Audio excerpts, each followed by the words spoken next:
قال حدثنا شيخ الأدب مولانا محمد إعزاز علي المرهبي قال حدثنا الشيخ عبد المؤمن الديوبندي قال حدثنا الشيخ شيخ الهند محمود حسن الديوبندي قال حدثنا عمدة الإسلام محمد قاسم النانوتبي قال حدثنا الشيخ عبد الغني المزدي قال حدثنا الشيخ محمد إسحاق الدهلبي قال حدثنا الشيخ عبد العزيز المحدث الدهلبي قال حدثنا الشيخ ولي الله بن عبد الرحيم المحدث الدهلبي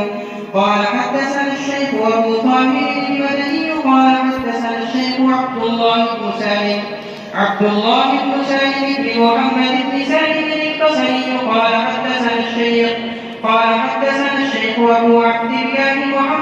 محمد بن علاء الدين البابلي القانوني الأزهري قال حدثنا الشيخ عبد الله بن محمد بن محي الدين بن عبد القادر بن زين الدين بن ناصر الدين النحراوي قال حدثنا الشيخ جمال الدين يوسف بن زكريا الأنصاري قال حدثنا الشيخ شهاب الدين أحمد بن علي بن حجر العسقلاني قال حدثنا الشيخ محمد بن عبد اللطيف بن أحمد بن محمود عز الدين بن الكويت قال حدثنا زينب بنت الكمال المقدسية قالت حدثنا الشيخ شمس الدين أبو عبد الله محمد بن عبد الهادي بن يوسف بن قدامة قال حدثنا الحافظ أبو موسى محمد بن أبي بكر عمر بن أبي عيسى